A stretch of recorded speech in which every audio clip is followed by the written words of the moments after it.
Imagina estar en el centro de uno de los imperios criminales más poderosos de la historia, en un mundo donde la traición, la ambición y el poder se entrelazan.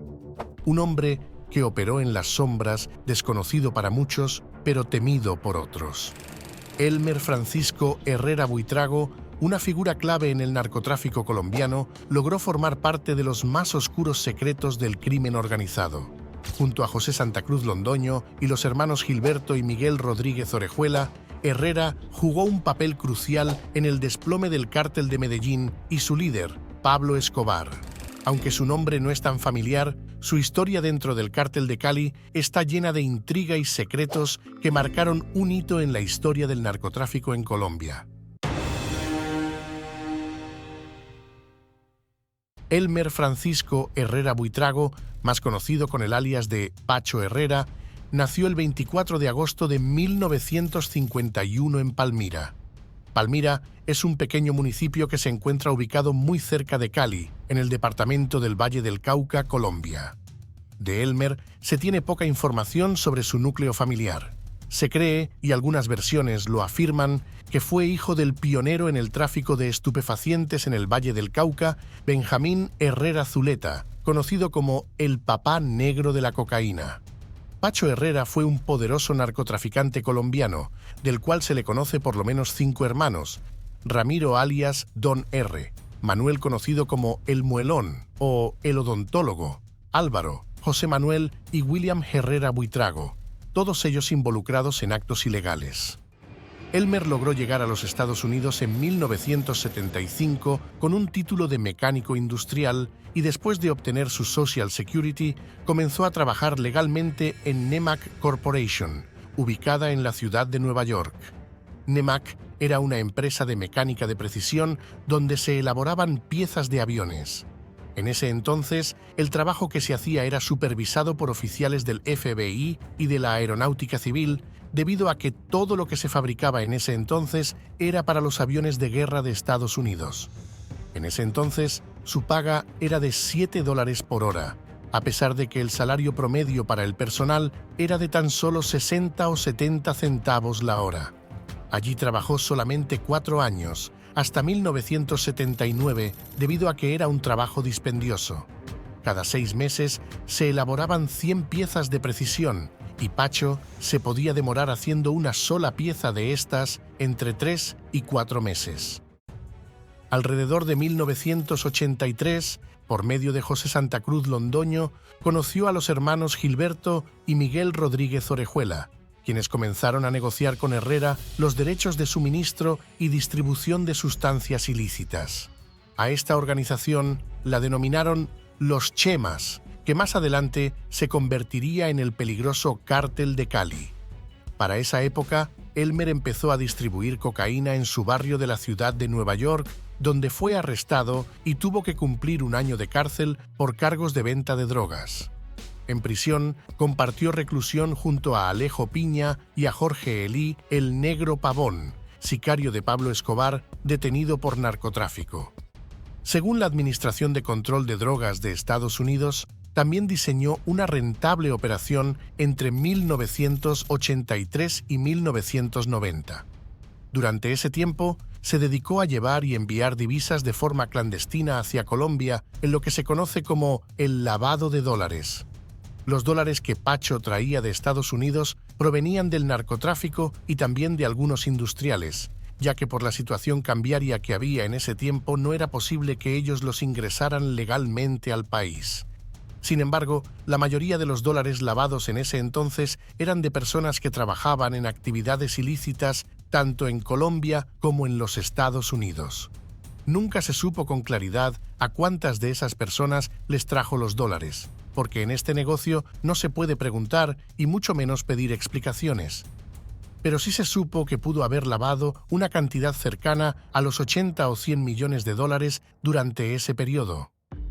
En 1983, cuando él regresó de los Estados Unidos, en su equipaje trajo unos destapadores a los cuales les sacó todo el sistema de funcionamiento interno y los rellenó con dinero. A cada aparato le metió entre 30 y 35 mil dólares. También trajo en esa oportunidad unas ollas a presión y a cada una de ellas le cabían entre 20 y 40.000 dólares. En ese primer viaje logró ingresar cerca de 200.000 dólares. Cuando llegó a la aduana, le nació por primera vez la idea de montar este negocio, porque ni siquiera las tulas donde venían esos electrodomésticos con la plata fueron revisadas. El negocio comenzó a crecer y en ese mismo año, Hugo Hernán Valencia, uno de sus socios, le pidió a Elmer que le trajera 300.000 dólares. Para esa ocasión, utilizó a una persona, quien hizo 3 viajes, cada uno con 100.000 dólares, utilizando el mismo método que había empleado meses atrás. Cuando la cantidad de dólares se hizo más importante, su hermano Ramiro y otros 2 socios se encargaban del trabajo. Primero conseguían a personas que vivían en Estados Unidos y que querían visitar a sus familiares en Colombia. Después de contactarlas, revisaban el equipaje y los electrodomésticos que podían traer al país. Así fue como, en televisores, ollas, ropa y bolsillos de los sacos, escondían el dinero y sobornaban a los aforadores de la aduana para que no revisaran la cantidad de equipaje de los viajeros. Por mucho tiempo, Pacho personalmente iba al aeropuerto y recibía a esos pasajeros. Cuando los socios enviaban entre 2 y 3 personas el mismo día, utilizaban vuelos de diferentes aerolíneas, entre ellas Eastern, Air France, American o Avianca. Generalmente, esos aviones salían de Nueva York entre las 8 y 9 de la mañana, hacían escala en Miami y llegaban a Cali entre las 8 y 11 de la noche. Esas horas eran ideales para evadir a las autoridades y permitir que el dinero ingresara al país sin contratiempos. Para 1986, el negocio comenzó a crecer a pasos agigantados y la cantidad de dólares que se requería traer era enorme. Muchas veces se enviaba el dinero desde Estados Unidos apenas envuelto entre la ropa. En algunas ocasiones, la tula donde venían los dólares era descubierta y el personal encargado del equipaje en Nueva York o en Miami se lo robaba sin reportar absolutamente nada. Pero cuando la Administración de Control de Drogas de Estados Unidos y la aduana de ese país descubrieron este sistema, las cosas se complicaron. Entonces, uno de los socios consiguió a una persona que manejaba muy bien el cuero y fabricó maletas de doble fondo. Con ese sistema, comenzaron a traer de nuevo la plata y lograron camuflar mejor los dólares para darles una protección más adecuada. Sin embargo, esta no fue la única manera que se utilizó para esconder el dinero. En algunas oportunidades compraban los cupos de colombianos que llevaban viviendo más de 5 años en Estados Unidos y a nombre de esas personas enviaban menajes a Cali. En esos menajes venían neveras, muebles, comedores, camas, armarios y cuanto electrodoméstico se pudiera embarcar. También utilizaron la importación de repuestos y motores de segunda mano que adquirían en los desguazaderos o cementerios de autos en Estados Unidos. A esos motores les sacaban algunas piezas, introducían el dinero y luego sellaban con soldadura los compartimientos para evitar sospechas. Otro método bastante efectivo fue el uso de mangueras de alta presión y estufas de gas. Los sistemas cada vez eran más sofisticados. El negocio de Elmer era traer dólares. A él le entregaban en Estados Unidos dólares y entregaba dólares aquí en Colombia. De la misma manera, su comisión por el trabajo era pagada en dólares. Al principio, los mandaba a cambiar por pesos a San Andresito y en otras oportunidades al Banco de la República. Ahí fue cuando descubrió que era más rentable el banco, porque la tasa de cambio era mejor. Esa modalidad fue a lo que llamaron la ventanilla siniestra. Por seguridad, nunca cambiaba más de 100.000 dólares al día. Al principio, el lavado de dólares era muy fácil de hacer. Era un negocio de confianza por la amistad que había con algunas de esas personas. Después, cuando adquirió un capital muy caudaloso y cuando le pedían que trajera dinero, él respaldaba la transacción con su propia plata. El éxito del negocio fue garantizar la entrega del dinero que siempre le confiaron. Cuando recibían los dólares en Estados Unidos, a lo máximo se demoraba 24 horas en entregarlos aquí en Colombia.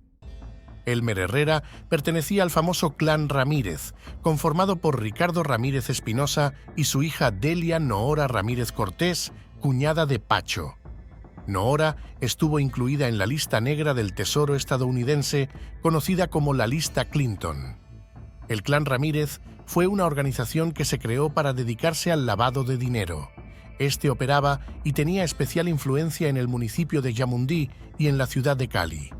Aparte de esto, fueron testaferros del cártel de Cali. Herrera buscaba diversificar su negocio y lo hizo cuando conoció a Chepe Santa Cruz y a los hermanos Rodríguez Orejuela. Aparte de los negocios, los cuatro capos compartían una desbordada pasión por el fútbol. Los Rodríguez Orejuela, de hecho, eran los dueños del América de Cali y en sus mansiones tenían instaladas antenas parabólicas con las que podían seguir las ligas europeas. Pacho era el más joven del grupo, con una contextura corpulenta y una estatura de 1,70 m, piel trigueña, ojos y cabello negro ondulado. Su inclinación sexual es de las pocas cosas que quedan claras en su vida.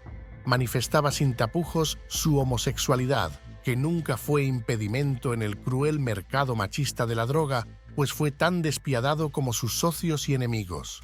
Era sin duda el que mejor jugaba al fútbol, según Jorge Salcedo, quien fue jefe de seguridad del cártel de Cali. Herrera contrataba a sus sicarios en función de su habilidad con el balón. Sus sicarios, además, solían ser veinteañeros que vestían a la moda y que viajaban en motos Harley Davidson. Eran la envidia del cártel de Cali, pues los hermanos Rodríguez Orejuela prohibían a su gente viajar en vehículos ostentosos. Todos los traslados se hacían en sedanes Mazda, que por entonces eran muy comunes en Colombia. Pacho Herrera, en el negocio de envío de cocaína hacia los Estados Unidos, comenzó inicialmente en 1983, en donde lo apuntaban en los grandes envíos con una pequeña cuota que oscilaba entre los 10 y los 30 kilos. Pero ya en 1987 lograría participar con 100 kilos, y en ese mismo año también fue apuntado en el envío de 150 kilos. En 1989, 2 años después, Don Chepe permitió que participara en el negocio con 200 kilos. No se sabe exactamente cuánta cantidad distribuyó, ni mucho menos cuánta plata recibió como ganancia de los envíos de droga. Sin embargo, a partir de 1989, la cifra que recibía por kilo oscilaba entre $2.000 y $2.400. Para 1990, Elmer ya no quería intervenir más en el envío de cocaína, ni siquiera como apuntador. Elmer Buitrago, señalado por la policía y la Administración de Control de Drogas como el cuarto hombre del cártel de Cali y como el hombre más próximo a Miguel Rodríguez Orejuela, era el único integrante de esa organización que, hasta comienzos de 1995, no era requerido por la justicia colombiana. Sin embargo, la Fiscalía General de la Nación dictó auto de detención en su contra el 17 de marzo de ese mismo año, por los delitos de narcotráfico y enriquecimiento ilícito. Y el 16 de julio se presentó ante la Dirección Nacional de Fiscalías un abogado con el mensaje de que Pacho Herrera quería someterse a la justicia. El mismo abogado habría hecho ofertas semejantes durante los últimos meses, pero no se había producido entrega alguna. Tras la detención de Miguel Rodríguez Orejuela el 6 de agosto, el objetivo del bloque de búsqueda era capturar a Herrera, aseguró el director de la policía, general Rosso José Serrano. Ese mismo mes, el gobierno aumentó a 500 millones de pesos la recompensa por informaciones que permitieran ubicar a Herrera. Más de un centenar de policías que hacían parte del Comando Especial Conjunto empezaron a allanar las propiedades del cuarto hombre del cártel de Cali en Mariquita, Gualanday, La Dorada, Puerto Salgar y los departamentos de César y Córdoba. Financieramente, es señalado como socio de José Santa Cruz Londoño y como el encargado del aparato armado del cártel de Cali, además de integrar el grupo perseguidos por Pablo Escobar, conocido como Los Pepes, iniciando la más sangrienta guerra contra el cártel de Medellín.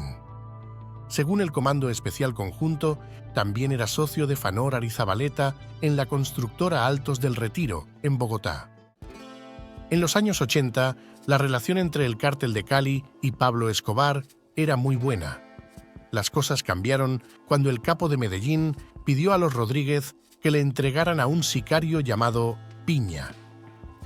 Según John Jairo Velázquez, alias Popeye, sicario del cártel de Medellín, la disputa entre los dos bandos inició por rencillas entre empleados de Pablo Escobar y Elmer Herrera, aparentemente por un lío de faldas entre Piña y Jorge Elí, el Negro Pavón. El Negro Pavón era un hombre muy leal a Pablo Emilio Escobar Gaviria, mientras que Alejo Piña era un hombre de Pacho Herrera. Ambos habían sido amigos en una cárcel de Nueva York, pero cuando el Negro salió de prisión, se enteró de que Piña estaba viviendo con la que había sido su esposa. El Negro habló con el patrón y acordaron que había que matar a Piña. Como el cártel de Medellín había matado a Hugo Hernán Valencia, un hombre que había tenido problemas con Gilberto Rodríguez, le pedimos a los Rodríguez que nos devolvieran el favor y nos dejaran matar a Piña, o que ellos mismos se encargaran de él. Los Rodríguez Orejuela fueron a decirle a Pacho las pretensiones de Pablo, pero Elmer Herrera se negó rotundamente, y así fue como empezó la guerra entre ambos. Las cosas se salieron de control el 13 de enero de 1988, cuando Pacho Herrera dejó un carro bomba con varios kilos de explosivos en la puerta del edificio Mónaco, en el sector de El Poblado, en la ciudad de Medellín. El edificio Mónaco era para la época un imponente edificio de 8 pisos con 12 apartamentos de lujo y un penthouse, cada uno equipado con depósitos, jacuzzis, gimnasio y salas de billar. Además, disponía de 34 puestos de estacionamiento ocupados por autos deportivos. Las lujosas instalaciones incluían 2 piscinas, una cancha de tenis y una impresionante colección de obras de arte, destacando nombres como Fernando Botero, Enrique Grau, Alejandro Obregón, una escultura de Auguste Rodin y otra del maestro Rodrigo Arenas Betancourt, llamada La Nueva Vida. Escobar, el hombre más buscado en el mundo, se había mudado con su familia en 1986, viviendo públicamente en la nueva adquisición.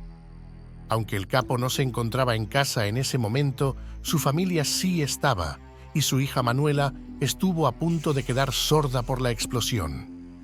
El atentado enardeció a Escobar, pues se habían metido con lo más sagrado que él tenía, su familia. Juró venganza y empezó a poner carros bomba en más de 50 sucursales de Drogas La Rebaja, una de las mayores cadenas de farmacias del país y propiedad de los Rodríguez Orejuela. También comenzó una persecución sin cuartel contra Pacho Herrera. Desde hace mucho tiempo, Herrera se había convertido en la obsesión de Escobar.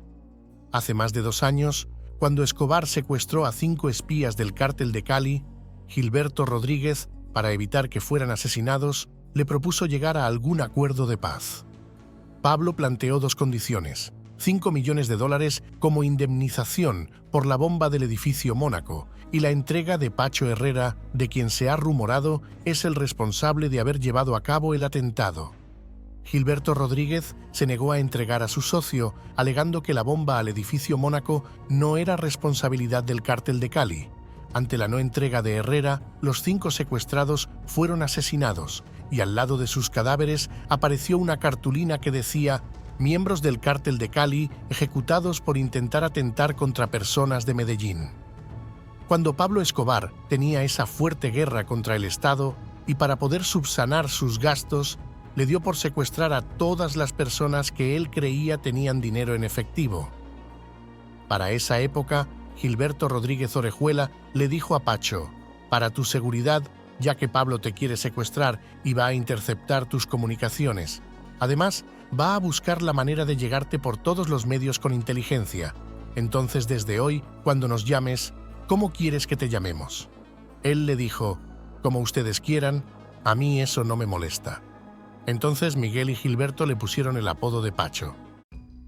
Poco tiempo después, en diciembre de 1988, Pablo Escobar envió un comando desde Medellín para intentar secuestrar a Pacho Herrera. El plan se frustró y logró escapar milagrosamente.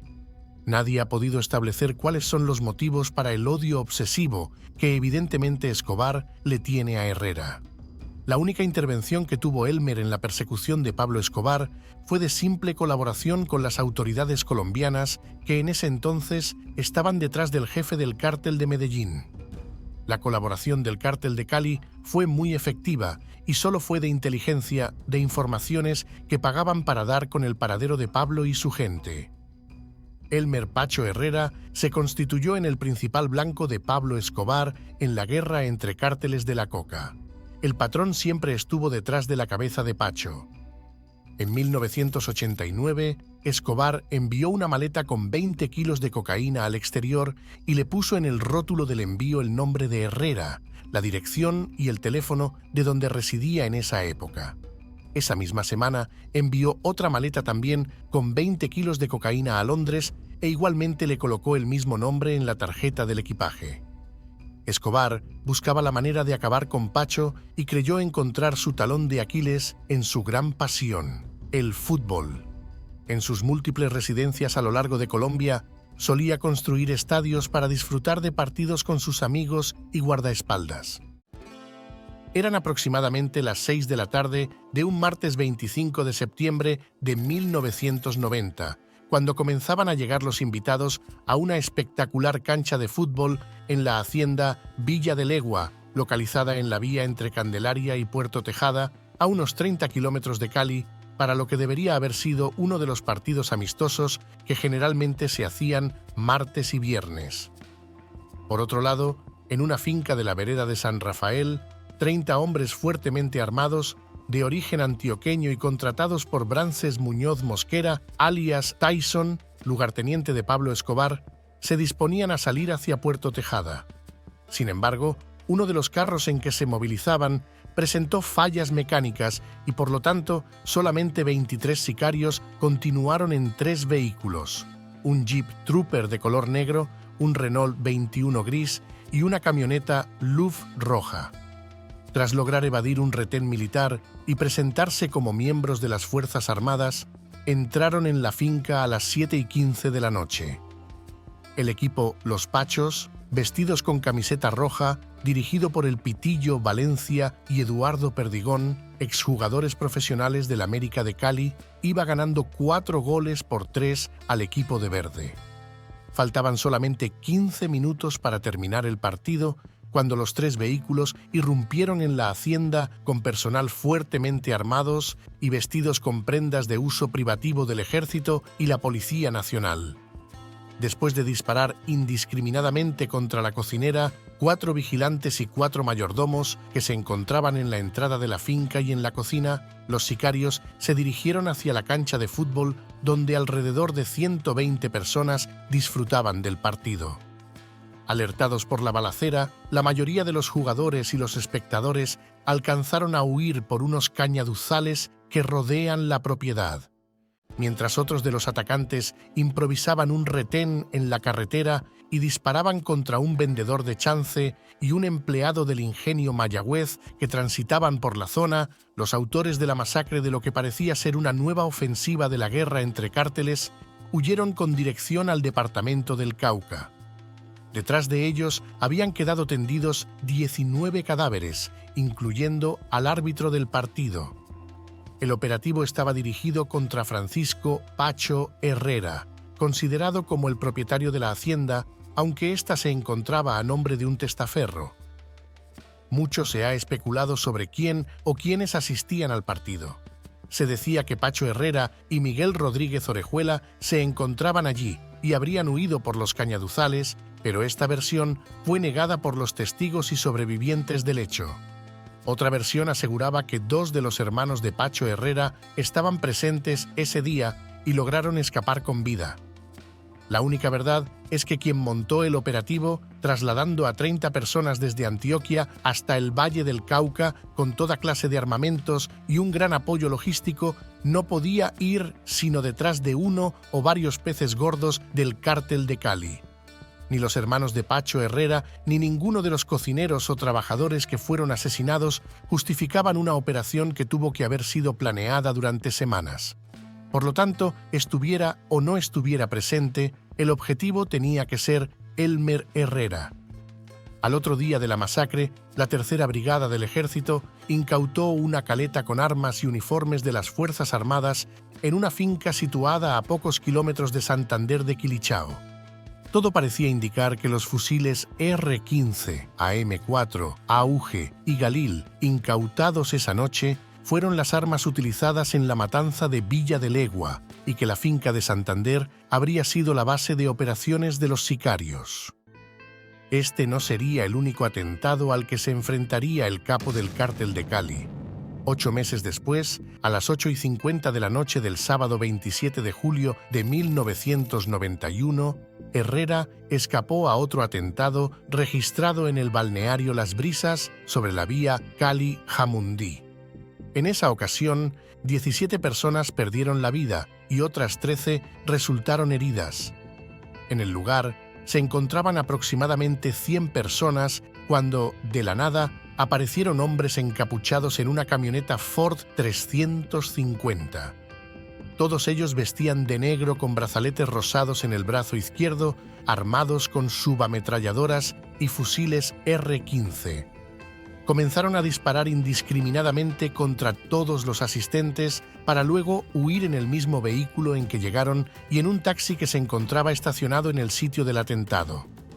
El coronel Ismael Hidalgo Vidales, que para ese entonces era comandante de la Policía Metropolitana de Cali, señaló a Albeiro Ospina como cabecilla del grupo que perpetró la masacre junto a 10 personas más. Los homicidas, según la información oficial, habían llegado a Cali el jueves, 2 días antes del atentado, procedentes de la ciudad de Medellín. Escobar, de cualquier manera, quería perjudicar a Herrera y por eso trató en varias ocasiones de hacerle montajes para que fuera judicializado. Buscaba de cualquier manera que la policía lo persiguiera y la fiscalía le sacara una boleta de captura. De esta manera, mandaba a oficiales de la policía o de otras instituciones que trabajaban con él para que lo detuvieran y lo pudieran llevar hasta Medellín y allí cobrarle los $5 millones que, según el propio Escobar, Pacho le debía. Pacho Herrera también era conocido por la prensa sensacionalista colombiana como el hombre de los 1000 rostros. Este alias lo recibió porque, después de la fuga de Pablo Escobar, el 22 de julio de 1992 de la cárcel de La Catedral en Envigado, el patrón dejó abandonado un álbum con fotos de Elmer donde se apreciaba que le habían hecho varios retoques para tratar de no ser reconocido por las autoridades. En marzo de 1995 saldría una orden de captura en su contra por narcotráfico y enriquecimiento ilícito. Se inició una intensa persecución que dejó una estela de explosiones, disparos y muertes. Elmer llegó a ser el hombre más buscado de Colombia luego de la captura de sus 3 fieles socios. Era enemigo de un Estado que le había puesto un precio de 500 millones de pesos por su cabeza. Tras su rastro, el gobierno iba allanando y confiscando propiedades, deteniendo a sus colaboradores para ofrecerle menos años de prisión a cambio de información verificable que condujera a su captura. El 1 de septiembre de 1996, luego de permanecer prófugo de la justicia durante 18 meses, Elmer Herrera se entregó ante el general Rosso José Serrano en la iglesia Cristo Obrero de Yumbo y es trasladado al pabellón de máxima seguridad de la penitenciaría de Palmira. Reconoció que gran parte de su fortuna la gastó en enfrentar a Pablo Escobar. Más tarde, el 19 de septiembre de ese mismo año, aceptó ante la Fiscalía General de la Nación que cometió delitos de narcotráfico, enriquecimiento ilícito, concierto para delinquir y lavado de dólares. También admitió que trabajó junto al extinto capo José Santa Cruz Londoño y otros integrantes del Cártel de Cali para transportar cocaína a Estados Unidos. El 2 de febrero de 1997, Elmer se convierte en estudiante de Administración de Empresas en el interior de la penitenciaría de Palmira, junto con Juan Carlos Ramírez Abadía, Chupeta, y Juan Carlos Ortiz, Cuchilla. Y 2 meses después, el 5 de abril, los Estados Unidos cancelan las visas a 257 colombianos, entre ellas la de Herrera. Elmer es nombrado capitán del equipo de fútbol del pabellón de máxima seguridad de la penitenciaría el 6 de julio y el día 30 del mismo mes se ofrece a entregar 4.000 millones de pesos a la justicia colombiana como multa para resarcir el daño hecho a la sociedad con sus anteriores actividades. El 15 de julio de 1988 es capturado su primo Pedro Nel Herrera Rivera en la ciudad de Cali, señalado por ser el responsable de la estructura financiera de Pacho Herrera. Y el 27 de julio, su hermano, José Manuel Herrera, también es capturado en Bogotá por el ejército, siendo sindicado por la Fiscalía de Enriquecimiento Ilícito, Narcotráfico y Lavado de Dinero. Tiempo después, el 1 de octubre de este mismo año, Pacho Herrera se salva de ser extraditado por los delitos cometidos antes del 16 de diciembre de 1997, luego de que la Corte Constitucional respaldó la decisión de las cámaras de reimplantar la extradición sin retroactividad.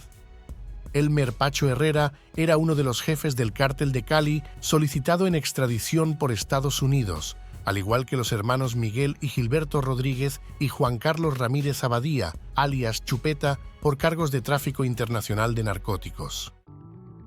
El 5 de noviembre de 1998, un gatillero llegó a las 9:30 de la mañana a la penitenciaría de Palmira, se identificó como abogado mostrando una tarjeta profesional y su vestido de paño impecable lo respaldaba.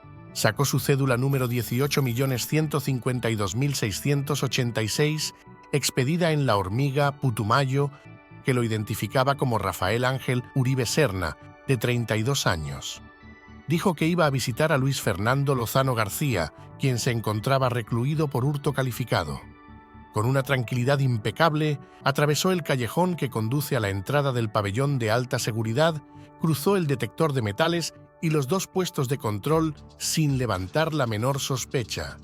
Para llegar a ese despacho hay que pasar por la cancha de fútbol del penal, donde se estaba jugando un partido de los segundos Juegos Penitenciarios y que era observado por todos los reclusos. Cuando Uribe sale de la oficina jurídica, pasa nuevamente por la cancha, vio a Pacho Herrera sentado en la banca del estadio descansando y observando el partido. Se le fue por la espalda, lo cogió por el cuello y le descargó 7 tiros en la cabeza con una moderna pistola de fabricación alemana. Ahí, en el frío pavimento, donde más de un capo sudaba la camiseta a diario, terminó la historia de quien lavaba dólares y que tiempo después se convirtió en el 4º capo del Cártel de Cali, del hombre que lideró la organización de los Pepes, la misma que acabó con Pablo Escobar. Y mientras los guardias penitenciarios auxiliaban a Herrera, sus compañeros de equipo y sus propios rivales deportivos atraparon al sicario e intentaron hacer justicia por sus propios medios. Sin embargo, un comando de la policía ingresó a la cancha, retiró a los agresores por la fuerza y puso a salvo al sicario, quien permanecía inmóvil, asustado y sangrando a causa de las heridas proporcionadas por los reclusos. Mientras tanto, una sirena abría paso a una caravana de carros rumbo al Hospital San Vicente de Paúl. En la camioneta del medio iba agonizando Pacho Herrera, vestido con una camiseta ensangrentada, una pantaloneta negra, canilleras y guayos. Lo entraron a la sala de emergencias, pero ya nada se podía hacer por él. Llegó casi sin signos vitales, las lesiones eran muy graves y por eso falleció. Ese fue el reporte del coordinador de urgencias, Gustavo Paredes. El cuerpo sin vida de Elmer Herrera fue trasladado a la morgue y colocado sobre una mesa de cemento. Afuera, docenas de policías y agentes del Departamento de Seguridad trataban de controlar la avalancha de curiosos que querían saber la suerte del capo. Entretanto, un comando de contraguerrilla montaba un cordón de seguridad alrededor del penal para entrar en acción en caso de que se produjera un levantamiento de reos. Luego de diversas investigaciones, se conoció que José Orlando Henao Montoya, el hombre del overol, líder del Cártel del Norte del Valle, fue quien dio la orden para su ejecución, en un operativo dirigido por Wilber Alirio Varela Fajardo, alias Jabón, lugarteniente de Henao. Pacho Herrera había atentado contra la vida de Varela en la vía Arrozo, cerca de Cali, el 23 de noviembre de 1997. Sin embargo, Henao le prohibió llevar a cabo cualquier acción en su contra. Más adelante, el hombre del overol se enteró de que Elmer estaba colaborando con las autoridades norteamericanas e iba a revelar secretos del cártel del norte del valle. Por eso, dio la orden a Varela de que le pusiera fin a su vida. La Fiscalía realizó un operativo histórico en el que ocupó bienes del extinto capo Pacho Herrera. La mayoría de los bienes estaban en el Valle del Cauca. Entre ellos, sobresale una lujosa hacienda ubicada en el lago Calima, cuya extensión supera las 137 hectáreas y está avaluada comercialmente en 3.300 millones de pesos. En el operativo llevado a cabo por la Dijín de la Policía Nacional, fueron ocupados 576 bienes avaluados en 5.600 millones de pesos, ubicados en varios municipios del Valle, Cundinamarca, Santander, Bolívar, Risaralda y Bogotá. Esta fortuna ilegal fue puesta al descubierto tras la captura de William Herrera López, alias W, sobrino de Pacho Herrera. En el lugar de la detención, realizada el 7 de agosto de 2019 en Cali, fueron encontrados libros, escrituras y certificados de libertad y tradición, los cuales contenían detalles de propiedades y de 35 supuestos propietarios. Según la investigación, alias W se habría aliado con un componente armado del Clan del Golfo para recuperar violentamente los inmuebles, sociedades y establecimientos comerciales que el denominado Clan Herrera supuestamente obtuvo del tráfico de estupefacientes y que permanecían ocultos. A cambio, la estructura criminal recibía el 30% del valor de cada propiedad. Una fiscal de la Dirección Especializada de Extinción del Derecho de Dominio impuso medidas cautelares de secuestro, suspensión del poder dispositivo y embargo a las propiedades detectadas. Todos los bienes habrían quedado a disposición de la Sociedad de Activos Especiales. Gracias por acompañarnos. No olvides suscribirte y activar la campanita. Si te gustó esta historia, no te pierdas el próximo video que te hemos dejado en pantalla. Haz clic y sigue explorando todo lo que tenemos para ti.